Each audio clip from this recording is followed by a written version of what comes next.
The night of the party at the Forrester Mansion was meant to be a celebration, a carefully orchestrated illusion of unity designed to smooth over the fractures that had been quietly widening beneath the surface of the family. Lights spilled across the estate in warm golden tones. Laughter drifted through the halls, and the sound of clinking glasses carried the suggestion that, for a few fleeting hours, everything could be held together by appearances alone. But beneath that polished surface, tension lingered like a shadow that refused to disappear, pressing into every interaction, every glance that lingered just a second too long. Steffy moved through the evening with a composed grace that few could have questioned, her posture straight, her smile measured, her presence commanding in a way that masked the exhaustion she carried deep within. It had been building for days, weeks, even a weight that no amount of determination could fully conceal. The recent chaos surrounding her family, the unresolved threats that seemed to shift rather than disappear, and the constant pressure of maintaining control over a life that refused to remain stable had drained her more than she was willing to admit. By the time the party began to wind down, the energy that had sustained her began to fade. Conversations blurred into indistinct fragments, the warmth of a room giving way to a quiet heaviness that settled over her shoulders. She excused herself without drawing attention, retreating into the privacy of her bedroom, a space that should have offered safety, familiarity, rest. The silence there felt different, not peaceful, not comforting, but she was too tired to question it. She lay down without ceremony, her body surrendering almost immediately to the exhaustion she had been holding at bay. Sleep came quickly, deeper than usual, pulling her into a stillness that left her completely unaware of the world around her. For the first time in what felt like an eternity, her mind stopped racing, her defenses lowered, her awareness slipping into darkness. And that was when the illusion of safety shattered. Elsewhere in the mansion, unseen and unheard, a presence moved with calculated precision. Sheila entered not as herself, not as the woman whose name carried fear and chaos in equal measure, but as something far less threatening. A disguise, a familiar image twisted into something dangerous. Dressed as an aging nurse, her appearance altered just enough to avoid suspicion, she blended into the background of a house that had once rejected her entirely. Her movements were deliberate, controlled, each step placed with the confidence of someone who had studied the layout, who understood not just the physical space, but the rhythms of the people within it. She did not rush. She did not hesitate. There was no panic in her actions, no uncertainty. Only purpose. The hallway leading to Steffy's room stretched before her like a final test, the quiet broken only by the distant remnants of the party below. Sheila paused for a moment outside the door, her expression unreadable, her breath steady. This was not about impulse. This was not about anger in its rawest form. This was something colder, something planned. She entered without a sound. The room was dim, the faint glow of light casting soft shadows across the walls. Steffy lay exactly where she had left her, still, unaware, vulnerable in a way she rarely allowed herself to be. For a moment, Sheila simply watched her, taking in the sight with a strange mixture of satisfaction and something far more complex, something she refused to fully acknowledge. Then she moved. The cloth pressed gently but firmly, the scent sharp, effective, ensuring that the deep sleep Steffy had already fallen into would hold her there, unbroken, unreachable. There was no struggle, no resistance, just silence. It was almost too easy. Sheila worked quickly after that, her movements efficient, practiced, as though she had rehearsed this moment long before it arrived. She bound Steffy with care, ensuring control without unnecessary harm, lifting her with a strength that came not just from determination, but from the unwavering belief that she was executing something necessary. Within minutes, the room was empty. The bed, once occupied, now lay untouched, the only evidence of what had happened hidden within the quiet absence of the woman who had been there. The mansion continued as though nothing had changed, until the message arrived. Taylor did not expect the call. She did not expect the interruption, the sudden intrusion of something that immediately felt wrong before she even had the chance to process it. When she answered, there was no voice on the other end, only a file, a video. Her hands trembled as she opened it, a cold dread settling into her chest, spreading quickly, uncontrollably. The image flickered into view, grainy, dimly lit, the kind of footage that carried an intentional cruelty in its lack of clarity. And then she saw her, Steffy, bound, her wrists tied tightly, her body restrained in a way that stripped away all control, her mouth covered, her eyes wide with a fear that pierced through the screen and into Taylor's very core. The space around her was unfamiliar, cold, industrial, the walls cracked, the air thick with neglect and decay. A warehouse, abandoned, isolated. Taylor's breath caught, her entire body locking in place as the reality of what she was seeing crashed over her with devastating force. This was not a threat. This was already happening. The message that followed was brief, precise, carrying none of the chaos that might have made it easier to dismiss. There was no excess, no unnecessary detail, only a command. In it with Deacon, Steffy. The simplicity of it made it more terrifying. Taylor felt something inside her fracture instantly, the conflict tearing through her without warning. The fear for her daughter consumed everything else, overpowering logic, reason, any attempt to think beyond the immediate reality of what was at stake. But intertwined with that fear was something else, something deeply personal, deeply painful. Deacon, the relationship she had tried to justify, tried to understand, tried to protect despite everything it complicated, now stood at the center of something far more dangerous than she had ever imagined. What had once felt like a forbidden connection, something fragile and uncertain, had now become a liability, a weapon, and she had no time to question how or why, only what she had to do. The drive to Il Giardino felt unreal, as though she were moving through a world that no longer followed the same rules. Every second stretched, every thought collided with the next, none of them forming anything coherent beyond the single, undeniable truth that guided her forward. She had to save Steffy. Nothing else mattered. When she arrived, the atmosphere inside the restaurant was warm, alive, completely disconnected from the nightmare unfolding just beyond its walls. Deacon stood there, unaware, his presence grounding in a way that only made what Taylor had to do more unbearable.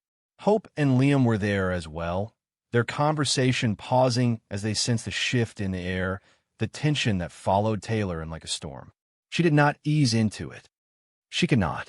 Her words came out sharp, controlled, stripped of emotion in a way that made them feel almost unnatural.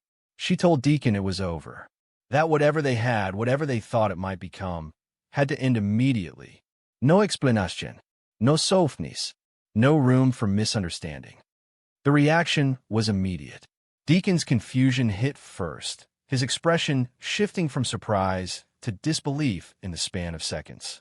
He searched her face for something that would make sense of what she was saying, something that would explain the sudden, absolute nature of her decision. But what he found instead was distance, a wall he could not break through.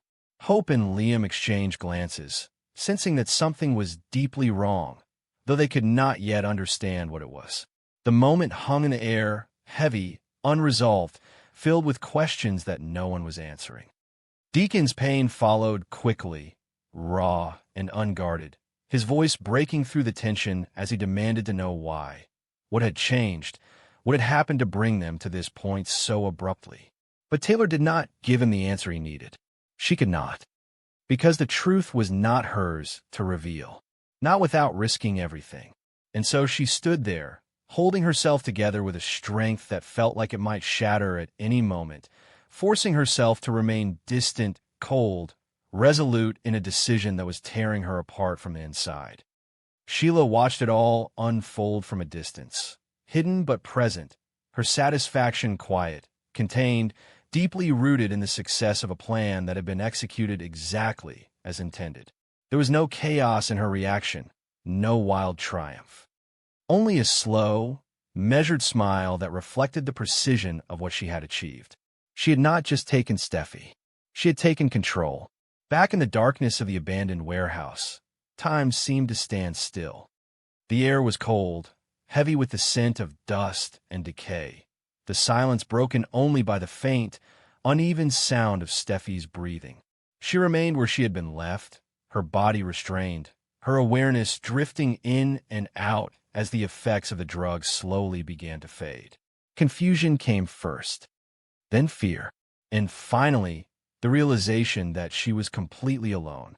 The darkness around her felt endless, the future ahead uncertain, undefined, shaped entirely by forces she could not yet see. And somewhere, far from where she lay, decisions were being made. Choices that would determine whether she would ever find her way out of that darkness, or remain trapped within it. The darkness inside the warehouse was not just the absence of light. It was something heavier, something that pressed against Steffy's consciousness as she drifted in and out of awareness, struggling to anchor herself to reality. Time had lost its meaning. There was no clear sense of how long she had been there, no measure of minutes or hours, only the slow, suffocating passage of moments marked by the ache in her body and the tightening panic in her chest.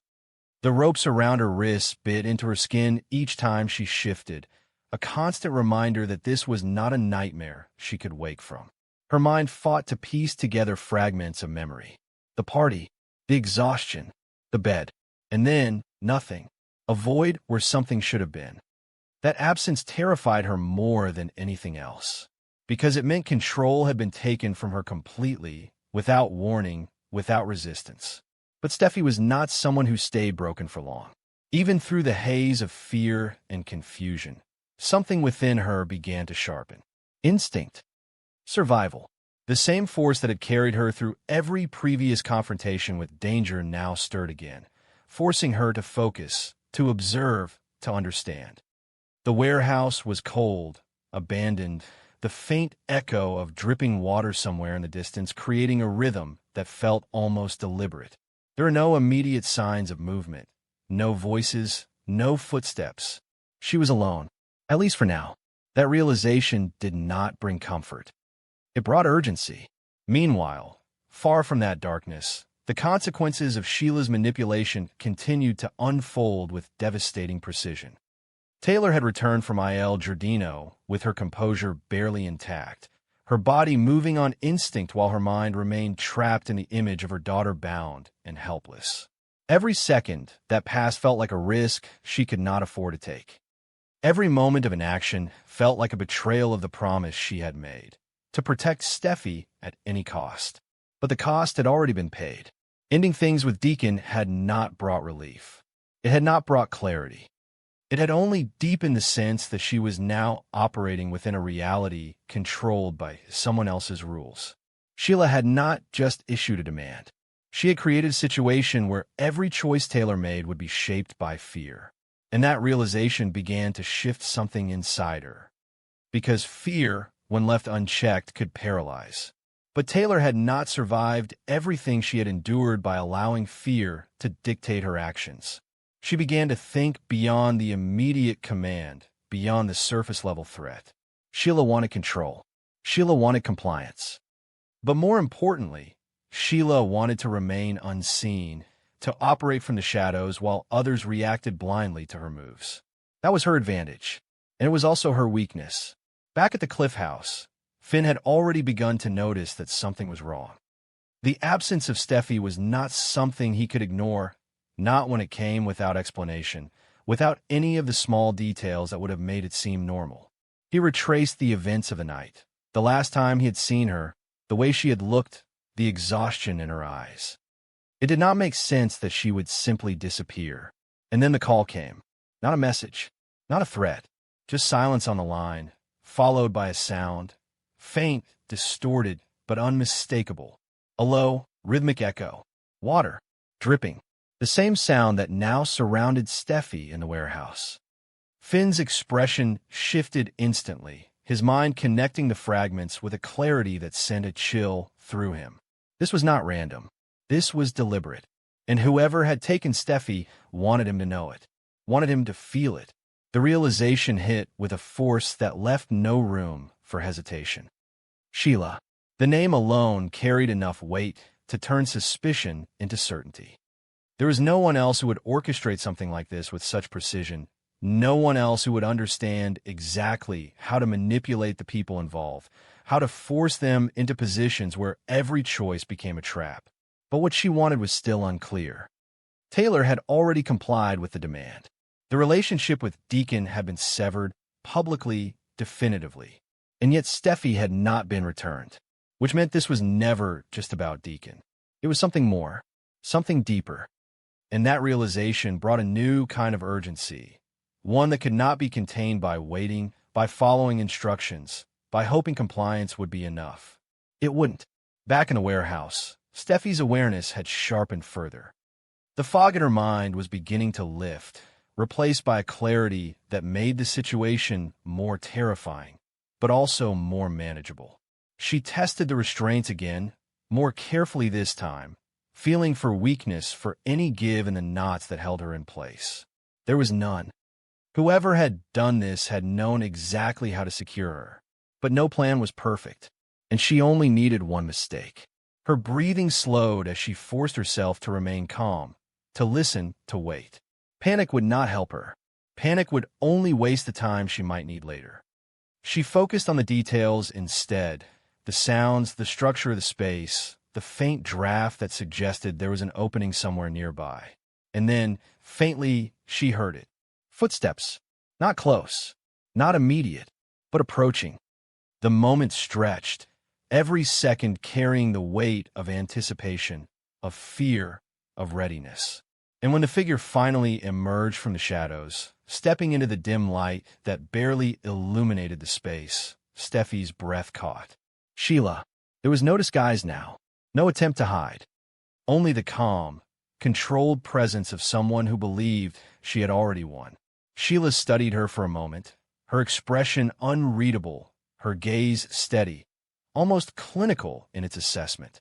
There was no anger in her eyes, no wild unpredictability. That was what made it more unsettling. This was not chaos. This was intention. Steffy did not look away.